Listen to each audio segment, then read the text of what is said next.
बच्चों, हमारा नया पाठ है हताशा से एक व्यक्ति बैठ गया था। यह विनोद कुमार शुक्ल की एक कविता है।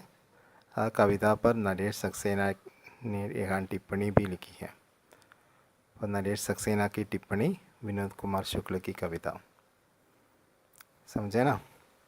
तो हताशा से एक व्यक्ति बैठ गया था। हताशा माने क्या है? निराशा।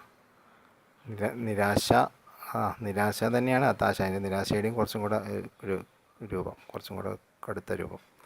ഏക വ്യക്തി ബൈഠ് ഗയ, ഒരാൾ ഇരുന്നു പോയിരിക്കുന്നു. നിരാശ കൊണ്ട് ഒരാൾ ഇരുന്നു പോയിരിക്കുന്നു എന്നാണ് കവിത.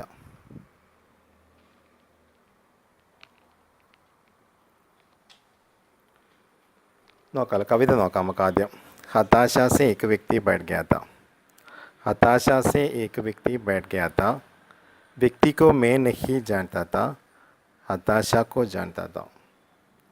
निराशा കൊണ്ട് ഒരു വ്യക്തി ഇരുന്നു പോയിരിക്കുന്നു.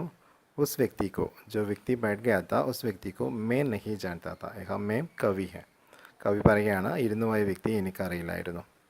हताशा को जानता था, लेकिन അദ്ദേഹത്തിൻ്റെ നിരാശ, उसकी हताशा वो जानता था, അതറിയാമായിരുന്നു. അദ്ദേഹത്തിൻ്റെ നിരാശ എനിക്ക് അറിയാമായിരുന്നു. इसलिए मैं उस व्यक्ति के पास गया, അതുകൊണ്ട് ഞാൻ ആ വ്യക്തിയുടെ അടുത്തേക്ക് പോയി.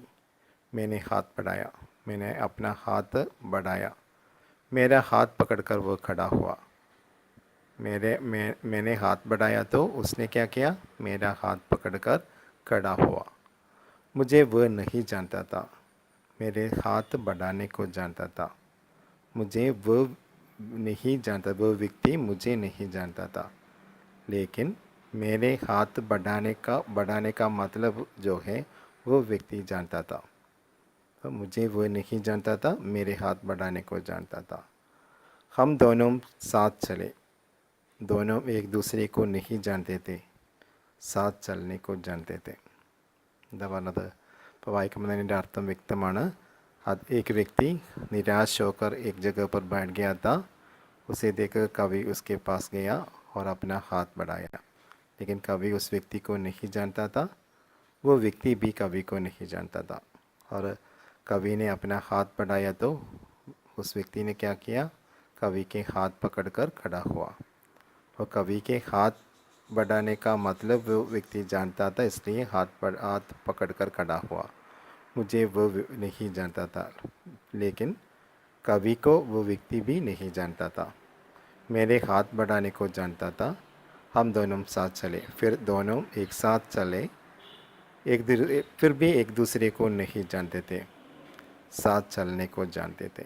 दोनों एक साथ चलने को जानते थे, एक दूसरे के बारे में कुछ भी मालूम नहीं थे. यही है विनोद कुमार शुक्ल की कविता. इसमें कविता स्वयं ही अपना अर्थ कह देते हैं. കവിത തന്നെ അതിൻ്റെ അർത്ഥം ശരിക്കും പറഞ്ഞു തരുന്നുണ്ട്. അത് വ്യാഖ്യാനിക്കേണ്ട ആവശ്യം ഇവിടെ വരുന്നില്ല. മനസ്സിലായല്ലോ? അപ്പോൾ കുട്ടികൾ അതിൻ്റെ അകത്ത് നമ്മൾ എന്താ മനസ്സിലാക്കിയത് ആ കവിതയിൽ നിന്ന്? ഒരാളെ അറിയുക, അല്ലേ? അപ്പോൾ രണ്ടാളും പരസ്പരം അറിയുന്നില്ല. പക്ഷേ എന്താണ്, ഒരാൾക്ക് മറ്റൊരാളെ സഹായിക്കാൻ ഉള്ള ഒരു മനസ്സുണ്ടാകുന്നു. അപ്പോൾ അയാളെ സഹായം സ്വീകരിച്ചുകൊണ്ട് അയാൾ ഒന്നിച്ചു പോകുന്നു. അപ്പോൾ അറിയുക, നമ്മളൊരാളെ അറിയണ്ട, പക്ഷെ നമ്മുടെ ആ മനസ്സ് മറ്റേയാൾക്ക് നമ്മൾക്ക് സഹായിക്കാനുള്ള മനസ്സുണ്ടെന്ന് അയാൾക്ക് മനസ്സിലായി. അപ്പോൾ അറിയുക എന്നുള്ളതിൻ്റെ അർത്ഥം നമ്മൾ അറിയുക എന്നുള്ളതിൻ്റെ അർത്ഥമല്ല, അല്ലേ? അതാണല്ലോ നമ്മളവിടെ നിന്ന് മനസ്സിലാക്കിയത്. ശരി, ആ കവിതയുടെ टिप्पणी നമുക്കൊന്ന് നോക്കാം. विनोद कुमार शुक्ल अपनी मौलिकता के साथ ही भाषा की अनगढ़ता के लिए विख्यात है, किंतु इस कविता में मौलिक होने के साथ ही वे काव्य शिल्प की सिद्ध कवि की तरह भी दिखाई देते हैं. मैं ज़्यादा हम बताने वाला नहीं हूँ, फिर भी थोड़ा कुछ कह देता हूँ.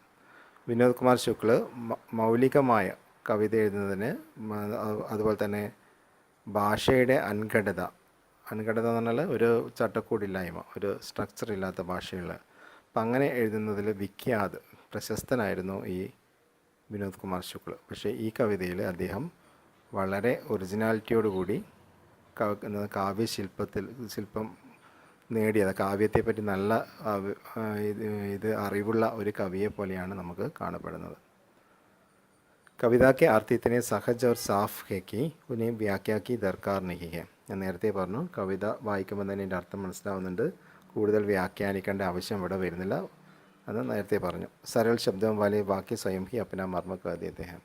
ലളിതമായ വാക്കുകൾ ഉപയോഗിച്ചുണ്ടാക്കിയ വാക്യങ്ങളായതുകൊണ്ട് അത് സ്വയം അതിൻ്റെ മർമ്മം, കവിതയുടെ എന്താണ് ആശയമെന്ന് നമുക്ക് പറഞ്ഞു തരുന്നുണ്ട്.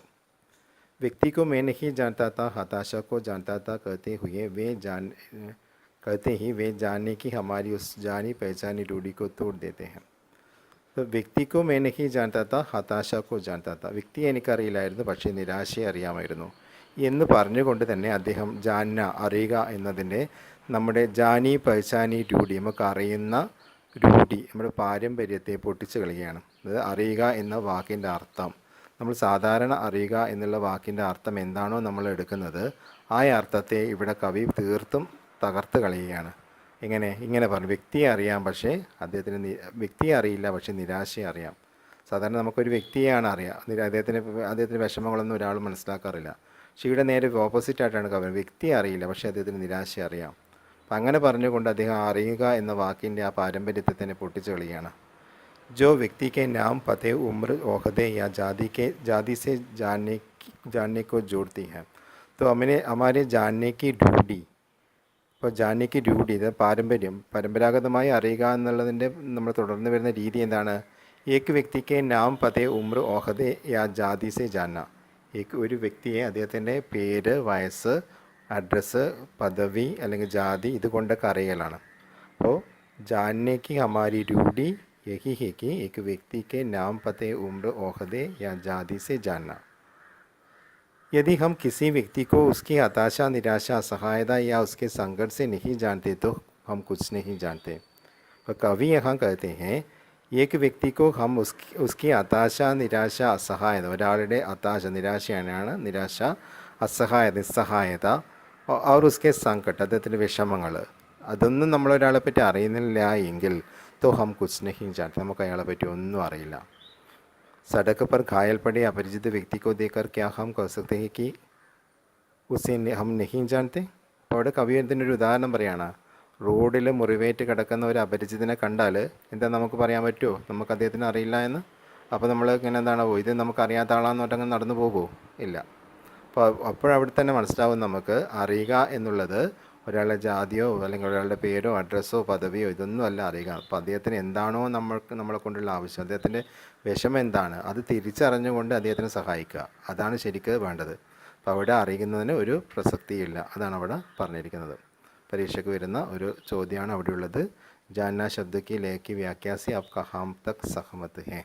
हम जाना शब्द की लय की व्याख्या से हम पूर्ण रूप से सहमत हैं, क्योंकि एक व्यक्ति के नाम, पता, उम्र, जाति, ओहदे आदि से जानने से कोई फ़ायदा नहीं है. जानना है तो हम उसकी हताशा, निराशा और संकट से ही जानना चाहिए. उसी में मनुष्यता है, अल्ले അതിലാണ് മനുഷ്യത്വം ഉള്ളത്. वास्तव में हम जानते हैं कि വാസ്തവത്തിൽ നമുക്കറിയാം, എന്തറിയാം? ये व्यक्ति मुसीबत में है और उसे हमारी मदद की ज़रूरत है. ഈ വ്യക്തി വിഷമത്തിലാണ്, മുസീബത്ത്, വിഷമം, ഇയാൾക്ക് നമ്മുടെ സഹായം ആവശ്യമാണ്, നമുക്കറിയാം. ഈ കവിത മനുഷ്യക്കോ മനുഷ്യക്ക് തരം ജാനയ്ക്ക് യാദില്ലാത്ത, ഈ കവിത മനുഷ്യനെ പോലെ മനസ്സിലാക്കാൻ വേണ്ടി ഓർമ്മപ്പെടുത്തുകയാണ്. അപ്പോൾ കവിത മനുഷ്യനെ പോലെ മനസ്സിലാക്കുക. അപ്പോൾ മനുഷ്യന് ഇങ്ങനെ വിഷമങ്ങളും ഉള്ള നിസ്സഹായരായ ഒരുപാട് വിഷമങ്ങൾ അനുഭവിക്കുന്ന ആൾക്കാർ നമ്മുടെ ചുറ്റുവട്ടത്തുണ്ട്. അപ്പോൾ ഇവരെയൊക്കെ മനസ്സിലാക്കുക, അവരുടെ വിഷമങ്ങളെ മനസ്സിലാക്കി അദ്ദേഹത്തിനെ സഹായിക്കുക, അതാണ് മനുഷ്യത്വം. അങ്ങനെ മനസ്സിലാക്കാനാണ് ഈ കവിതയിലൂടെ കവി പറയുന്നത്. കവിത ലഗാതാർ നഹി ജാന്നെ और जानने का बयान करती जाती है. കവിത തുടർച്ചയായി അറിയില്ല, അറിയാം എന്ന് ഇങ്ങനെ ഇങ്ങനെ വർണ്ണിച്ചുകൊണ്ടേ വരികയാണ്. ശില്പക്ക് ഈ സ്പാരി കാരിഗരിക്കോ ദേക്കി, ഇത് ഈ കവിതയുടെ ശില്പപക്ഷം, ഇതിൻ്റെ എന്താ പറയുക, കാരിഗരി എന്ന് പറഞ്ഞാൽ എന്താണ്, മറ്റേ കലാരീതി അല്ലേ, കലാപരമായിട്ടുള്ള അതിൻ്റെ വിദ്യ, അത് പിന്നെ ശില്പപക്ഷത്തിൻ്റെ ഈ കലാപരമായ രീതി നമുക്കൊന്ന് നോക്കാം എന്നാണ്, സൂക്ഷ്മതയോടുകൂടെ നോക്കാം, അതാണ് കവി പറയുന്നത്. ഇപ്പോൾ മുജേ നഹി ജാൻതാത്ത, അദ്ദേഹത്തിന് എന്നെ അറിയില്ലായിരുന്നു. ഹാത്ത് ബഡാനെ കോ ജാൻതാത്ത, കൈ നീട്ടൽ അറിയാമായിരുന്നു. ഹം ഏക് ദൂസരെ കോ നഹി ജാനത്തെ, നമ്മൾ ഒരാൾ മറ്റൊരാളെ അറിയില്ല, ഒരാൾക്ക് മറ്റൊരാളെ അറിയില്ലായിരുന്നു. സാത്ത് സാത്ത് ചലന ജാനത്തെ തെ, ഒരുമിച്ച് നടക്കാൻ അറിയാമായിരുന്നു. ये नहीं जानना और जानना, അപ്പം എന്താ കണ്ടില്ലേ, ജാന്ന നെഹി ജാന്ന, ജാന്ന നെഹി ജാന്ന എന്നൊക്കെയല്ലേ പറയുന്നത്. ये नहीं जानना और जानना कविता में किसी लोकगीत के स्थाई की तरह बार बार लौटता है.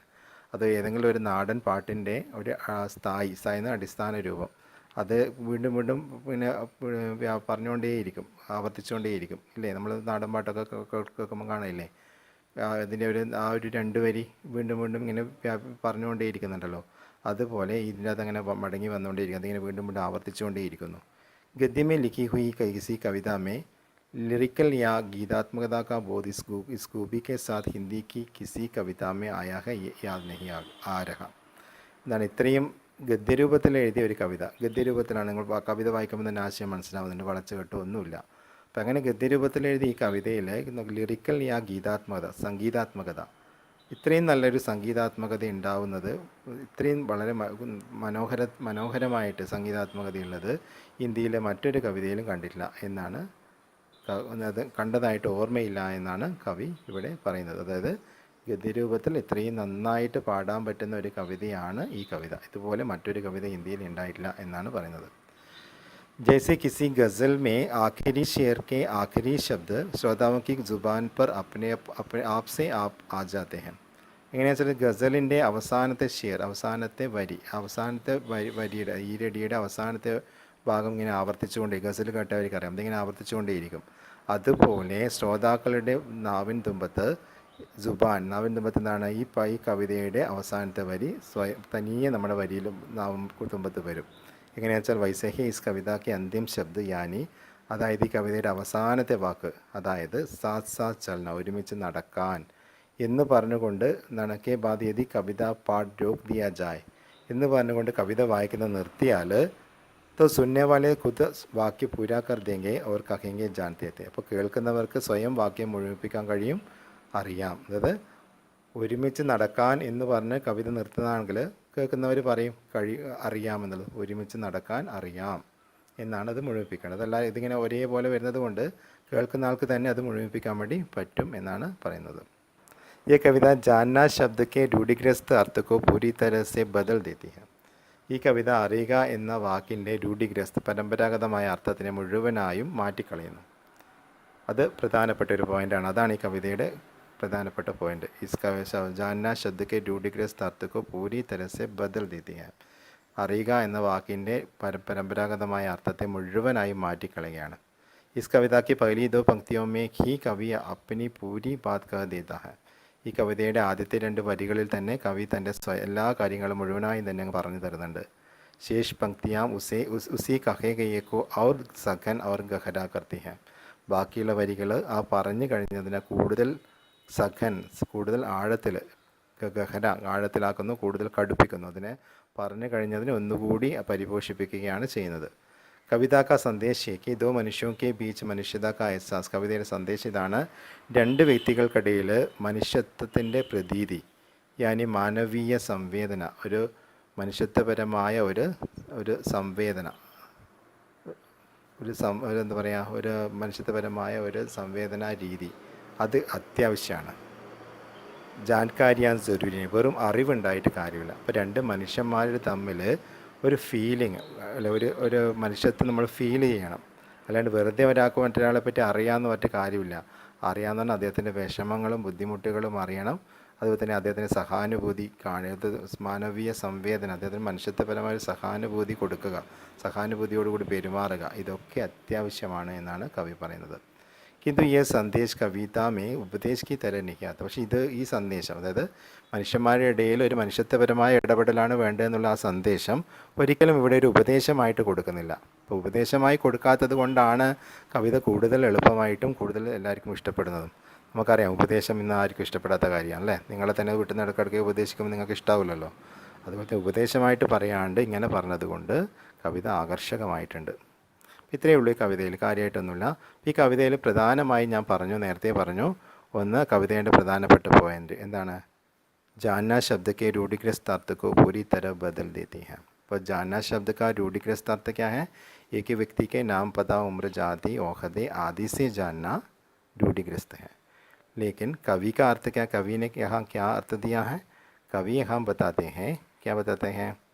एक व्यक्ति के नाम, पता, उम्र, जाति आदि से जानने से कोई फ़ायदा नहीं है। एक व्यक्ति को जानना है तो उसकी हताशा, निराशा और असहायता से उसे जानना है, या संकट से उसे जानना है। और भी एक एक प्रश्न परीक्षा में आते हैं अक्सर। ये सड़क पर घायल पड़े अपरिचित व्यक्ति को देखकर क्या हम कह सकते हैं कि उसे नहीं जानते? ഇപ്പോൾ റോഡിൽ മുറിവേറ്റ് കിടക്കുന്ന ഒരാളെ കണ്ടാൽ നമുക്ക് അയാളെ അറിയില്ല എന്ന് പറയാൻ കഴിയുമോ? അപ്പോൾ അതിൻ്റെ ഉത്തരം നിങ്ങളോട് എഴുതാൻ പറയും, നിങ്ങളുടെ അഭിപ്രായം എഴുതാൻ പറയും. അപ്പോൾ ഹം ബിൽക്കുൽ നഹീ കർ സക്തെ, നമുക്ക് എന്തായാലും അങ്ങനെ പറയാൻ കഴിയില്ല. ക്യോങ്കി തബ് ഹം जानते हैं कि वो व्यक्ति मुसीबत में है, हमें उसकी सहायता करनी है. ആ വ്യക്തി വിഷമത്തിലാണ്, നമുക്ക് അയാളെ സഹായിക്കണമെന്ന് നമുക്കറിയാം. തബ് തുരന്ത ഹം ഉസ്കി സഹായത കർണേക്കോ करने में लिख जाते हैं. അപ്പോൾ നമ്മൾ പെട്ടെന്ന് തന്നെ അദ്ദേഹത്തെ സഹായിക്കാൻ വേണ്ടി മുഴുകും. അപ്പോൾ അതാണ് നമ്മൾ ചെയ്യുന്നത് അല്ലേ? അപ്പോൾ എന്താണ് പറയുക, അവിടെ എന്താണ് ये रूढ़िग्रस्त अर्थ नहीं है. उस व्यक्ति की हताशा को, निराशा को और उसकी संकट को हमने मालूम किया है, हम जान गए हैं और हम इसके लिए और हम इसके लिए कोशिश करते हैं, उसकी सहायता करने की कोशिश करते हैं, है ना? ठीक है, एक ही है इसका विधान.